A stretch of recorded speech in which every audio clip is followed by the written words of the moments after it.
Hello मैड्रिडिस्टा। शुरुआत करते हैं एक नए एपिसोड से। मूरिन्यो के रियल मैड्रिड ने अब तक प्री सीजन के सभी 4 मैच खेले हैं और इन मैचों को देखते हुए हमें सिर्फ ये नहीं देखना है कि रियल मैड्रिड ने क्या किया, बल्कि ये समझना है कि मूरिन्यो वास्तव में किस चीज पर काम कर रहे हैं और खिलाड़ियों की मूवमेंट किस तरह बदल रही है। हर मैच में स्ट्रक्चर अलग था और इससे हमें यह समझने में मदद मिलती है कि टीम बॉल के साथ और बॉल के बिना कैसे बिहेव करती है। फियोरेंटीना के खिलाफ मूरिन्यो ने अपने यूजुअल 3-2-5 फॉर्मेशन का इस्तेमाल किया। ट्रेंट 3 सेंटर बैक के साथ अंदर आया, जबकि करेरा ज्यादा ऊपर और बाहर की तरफ खेल रहे थे। लेकिन सबसे दिलचस्प चीज ट्रेंट और मिडफील्ड के बीच का रिलेशनशिप था। ट्रेंट सिर्फ तीसरे सेंटर बैक की तरह पीछे खड़े नहीं थे, उन्हें मिडफील्ड में आने की फ्रीडम भी दी गई थी और ये इस बात पर डिपेंड करता था कि वैल्वर्डे और कमेविंगा कहां पोजीशन ले रहे हैं। जब वैल्वर्डे आगे पुश करते थे तो ट्रेंट पीछे की तरफ मूव करके मिडफील्ड को बैलेंस करते थे, और जब ट्रेंट आगे जाते थे तो वैल्वर्डे पीछे आकर बैक 3 के साथ जुड़ जाते थे। इसका मतलब था कि मैड्रिड के पास एक साथ दोनों फुल बैक्स को आगे भेजने की पॉसिबिलिटी थी। मूरिन्यो ने ट्रेंट को काफी फ्रीडम दी थी ताकि वो अटैक में शामिल हो सके। दूसरी तरफ डम्फ्रीज को भी काफी हाइब्रिड रोल दिया गया था। इससे रियल मैड्रिड को ऑपोजिशन की डिफेंसिव लाइन के खिलाफ ज्यादा ऑप्शंस मिल रहे थे। अर्दा गुलर की भूमिका। यहां अर्दा शायद इस गेम का सबसे इंपॉर्टेंट प्लेयर था। फियोरेंटीना अर्दा और फेडे वैल्वर्डे को रोकने के लिए कई प्लेयर्स का इस्तेमाल कर रही थी। इसकी वजह से अर्दा ऑपोजिशन की शेप के बाहर एक फ्री प्लेयर बन गया। वो लगातार उन खाली स्पेसेस में जाता था और जैसे ही उसे बॉल मिलती थी वो छोटी जगहों में भी 4v4 सिचुएशन को मिस मैच में बदल सकता था। कई बार वैल्वर्ड को कमेविंगा के साथ पीछे खेलना पड़ता था क्योंकि दूसरी तरफ का मिडफील्डर अर्दा को मार्क कर रहा था। ऐसे में अर्दा ही वो खिलाड़ी था जो लगातार खुद को फ्री पोजिशन में पाता था। इसके बाद अर्दा के पास 2 ऑप्शंस होते थे, या तो वो फॉरवर्ड पास खेले या फिर बॉल को सर्कुलेट करके मैड्रिड को पोजीशन बनाए रखने में मदद करे। मैड्रिड का फ्लूइड सिस्टम। यह सिस्टम हमें पिछले कुछ गेम्स में भी देखने को मिला है। मैड्रिड के फॉरवर्ड्स वास्तव में हमेशा फॉरवर्ड्स की तरह पोजीशन में नहीं रहते। खासकर डियाज बहुत ज्यादा डीप ड्रॉप करते हैं। कई मोमेंट्स में मैड्रिड के पास 4 मिडफील्डर्स दिखाई देते हैं और जब सिला भी अंदर आते हैं तो यह संख्या 5 तक पहुंच सकती है। इसलिए कागज पर फॉर्मेशन भले ही 3-2-5 दिखाई दे, लेकिन मैदान पर इसकी एक्चुअल स्ट्रक्चर काफी ज्यादा फ्लूइड है। प्लेयर्स लगातार एक दूसरे की पोजीशंस में ड्रॉप करते रहते हैं ताकि मिडफील्ड बैलेंस्ड रहे। प्रेसिंग भी ज्यादातर मन तो मन थी, लेकिन कुछ मोमेंट्स ऐसे थे जहां एंड्रिक ने थोड़ा अलग तरीका अपनाया। सीधे डिफेंडर को प्रेस करने के बजाय वो ऐसी पोजीशन में खड़े होते थे जिससे गोलकीपर का पैसिंग ऑप्शन बंद हो जाए। इससे गोलकीपर के पास सिर्फ एक ही पैसिंग ऑप्शन बचता था, जिसे मैड्रिड पहले से एक्सपेक्ट कर रहा था। ऐसा 2 बार हुआ। जैसे ही वो ऑप्शन लिया जाता, मैड्रिड तुरंत प्रेस कर सकता था। 18:05 के बाद डम्फ्रीज और करेराज। इस मैच में राइट साइड पर भी लगभग यही स्ट्रक्चर देखने को मिला। इस बार डम्फ्रीज ज्यादा ऊपर लगभग विंगर की तरह खेल रहे थे, जबकि करेराज अंदर की तरफ आकर बैक 3 बनाने में मदद कर रहे थे। पिछले गेम में यही काम ट्रेंट कर रहे थे। इससे एक क्लियर पैटर्न दिखाई देता है। जिस फुल बैक को ज्यादा अटैकिंग फ्रीडम मिलती है वही ज्यादा ऊंची पोजीशन पर रहता है, जबकि दूसरा फुल बैक अंदर की तरफ आ जाता है। लेकिन यह कोई फिक्स्ड रूल भी नहीं था। अगर मिडफील्ड का कोई खिलाड़ी तीसरे सेंटर बैक की रोल में ड्रॉप करता था तो करेरास भी आगे पुश कर सकते थे। उदाहरण के लिए वैल्वर्डे बैक 3 के साथ आ गए, जबकि कमेविंगा लोन 6 बने रहे। इससे करेरास को आगे जाने की फ्रीडम मिली और मैड्रिड एक ही समय में दोनों फुल बैक्स के जरिए विड्थ दे सका। अर्दा क्यों इतना इंपॉर्टेंट था? अर्दा इस गेम में शायद सबसे इंपॉर्टेंट प्लेयर था क्योंकि फियोरेंटीना फेडे वैल्वर्डे से निपटने के लिए कई खिलाड़ियों का इस्तेमाल कर रही थी। इसका मतलब था कि अर्दा ऑपोजिशन की शेप के बाहर फ्री प्लेयर बन गए। वो उन स्पेसेस में ड्रिफ्ट करते थे और बॉल मिलते ही छोटे एरियाज में भी न्यूमेरिकल एडवांटेज पैदा कर सकते थे। आप अक्सर देखते थे कि वैल्वर्डे पीछे कमेविंगा के साथ खेल रहे हैं, जबकि दूसरी तरफ का मिडफील्डर आर्डा को मार्क कर रहा है। इसलिए आर्डा लगातार ओपन पोजीशन में दिखाई देते थे। वहां से वो फॉरवर्ड खेल सकते थे या सिंपली पोजीशन बनाए रखने में मदद कर सकते थे। मैड्रिड का मिडफील्ड कैसे बदलता है? पिछले गेम्स में भी यही सिस्टम देखने को मिला है। फॉरवर्ड्स लगातार नीचे ड्रॉप करते हैं। डियाज खास तौर पर बहुत डीप आ सकते हैं। कई बार मैड्रिड के पास 4 मिडफील्डर्स होते हैं और सिला के अंदर आने पर 5 भी हो सकते हैं।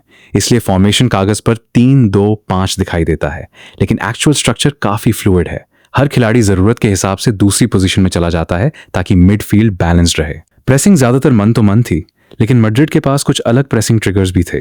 डिपोर्टिवो वाला मैच। डिपोर्टिवो के खिलाफ मूरिन्यो ने प्री सीजन में कई स्टार्टर्स को खिलाया। इस गेम में कमेविंगा ने काफी रिस्पॉन्सिबिलिटी ली और विंगर्स को मार्क करने में मदद की। वहीं सिल्वा ने मिडफील्ड में ज्यादा रिस्पॉन्सिबिलिटी संभाली। एक मोमेंट ऐसा भी आया जब सिल्वा ने आगे स्टेप आउट करके अर्दा और एंड्रिक को प्रेस किया, जबकि दोनों पहले से सही पोजीशन में थे। इसलिए वहां अननेसेसरी रिस्क लेने की जरूरत नहीं थी। लेकिन अगर सिल्वा आगे जाते हैं तो पीछे कोई ऐसा प्लेयर होना चाहिए जो उनकी पोजीशन को कवर करे।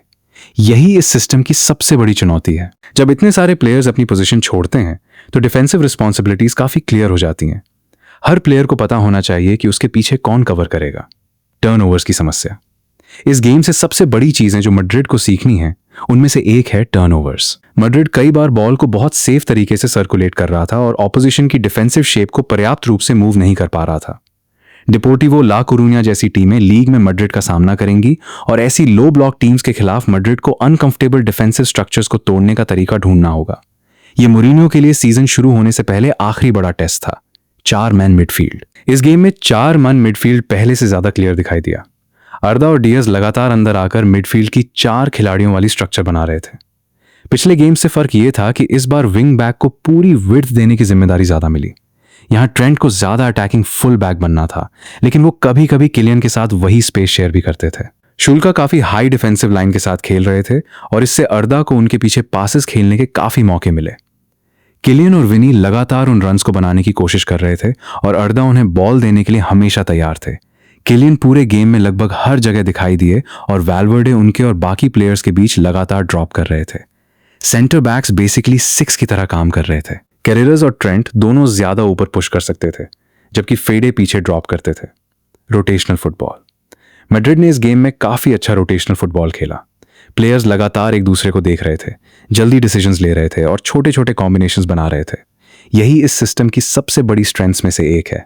आप लगभग हमेशा बॉल के आसपास 4 मिडफील्डर्स खोज सकते हैं। उदाहरण के लिए अगर फेडे पीछे ड्रॉप करते हैं और करेरास अंदर आते हैं तो आपके पास करेरास, सिल्वा और आर्दा एक छोटे एरिया में कॉम्बिनेशन बना सकते हैं। इससे मैड्रिड को ओवरलोड बनाने, प्रेशर के बीच से बॉल निकालने और फिर अटैक करने की क्षमता मिलती है। प्रेसिंग भी ज्यादातर अच्छी थी, हालांकि शेप को और कंसिस्टेंट बनाने की जरूरत है। Defensive press. अर्दा के आसपास कई मैड्रिड प्लेयर्स थे, जबकि बाकी खिलाड़ी लगभग मन टू मैन मार्किंग कर रहे थे। किसी प्लेयर को तुरंत रिएक्ट करना पड़ता था ताकि वैल्वर्डे आगे स्टेप कर सके। किलियन पैसिंग लाने को ब्लॉक कर सकते थे या विनी और ब्रहीम अंदर आकर शुल्का को बाहर की तरफ खेलने के लिए मजबूर कर सकते थे। सेकेंड हाफ और मोरिनियो का असली आइडिया। सेकेंड हाफ की शुरुआत मैड्रिड के लिए थोड़ी स्लॉपी थी। शुल्का के पास एक अच्छा स्पेल आया जहां उन्होंने मैड्रिड पर प्रेशर बनाया, लेकिन फिर आया वो गोल जिसने मोरिनियो के टैक्टिकल आइडिया को बहुत अच्छी तरह दिखाया। कमेविंगा नीचे ड्रॉप हुए और बैक 3 को पूरा किया। इससे करेरास और ट्रेंट दोनों को ऊपर जाने की फ्रीडम मिल गई। अब विनी और करेरास की साइड पर 2v1 सिचुएशन देखिए। विनी को बॉल मिलती है, वो करेरास के लिए स्पेस खोलते हैं और फिर करेरास एस्पाई के साथ कॉम्बिनेशन बनाकर मूव को फिनिश करते हैं। यही पूरी आइडिया है। पोजीशंस को फिल करो, न्यूमेरिकल ओवरलोड बनाओ और फिर उस मिसमैच का फायदा उठाओ। क्यूकरेला, डायमंड और जूड।